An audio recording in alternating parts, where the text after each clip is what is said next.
নমস্কার বন্ধুরা, জেসিস kitchen and বেকিংয়ে আমার সকল দর্শক বন্ধুদের স্বাগত জানাই।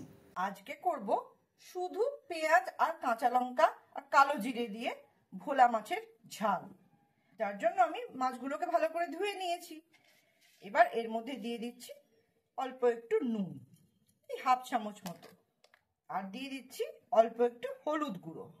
এবার সমস্ত মাছগুলোতে হলুদ আর নুনটা ভালো করে মাখিয়ে নিচ্ছি।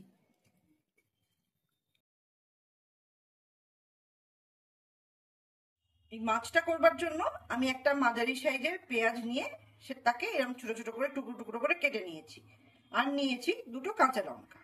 মাছটা ভাজবো বলে কড়াইয়ে পরিমাণ মতো তেল, আমি সর্ষের তেল দিয়ে দিলাম। তেলটা গরম হয়ে গেছে, আমি সমস্ত কড়াইয়ে তেলটাকে একটু মাখিয়ে নিলাম যাতে মাছগুলো লেগে না যায়। এবার গ্যাসের ফ্লেমটা একটু মিডিয়ামে রেখে একে একে মাছগুলো ছেড়ে দিচ্ছি ভাজবার জন্য।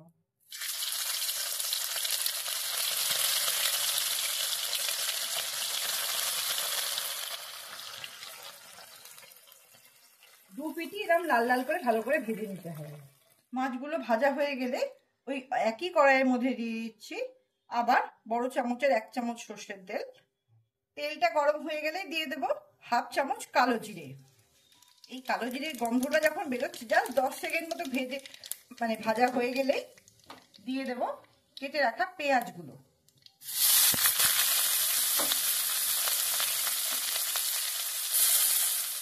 সঙ্গে দিয়ে দেবো দুটো চিড়ে রাখা কাঁচা লঙ্কা। প্রায় 2 থেকে 3 মিনিট ধরে পেঁয়াজগুলোকে ভালো করে ভেজে নেব।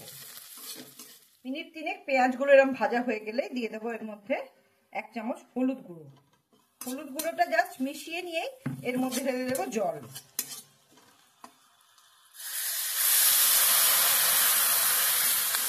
হলুদ দেওয়ার পর জল দিলে এরকম ভালোভাবে মিশিয়ে নিয়ে একটু ফুটিয়ে নিতে হবে। ফুটিয়ে নিয়ে মাছগুলো একে একে ঢেলে দিতে হবে, কারণ এটা খুব ঝোল হবে না, একটু মাখো মাখো থাকবে। এইভাবে সমস্ত মাছগুলোকে আমি এর মধ্যে দিয়ে দিচ্ছি। মাছগুলো দেওয়ার পর ওপর থেকে দিয়ে দেব নুন। নুনের স্বাদটা আপনারা বুঝে দেবেন। আমি এখানে 1 চামচ মতো নুন দিলাম, আর এবার ওপর থেকে 1 চামচ সর্ষের তেল ছড়িয়ে দিচ্ছি। এইভাবে মিনিট 2 থেকে 3 ভালো করে একটু ফুটিয়ে নিলে, এই সময় গ্যাসের ফ্লেমটা অবশ্যই একটু লো টু মিডিয়ামে রাখবেন।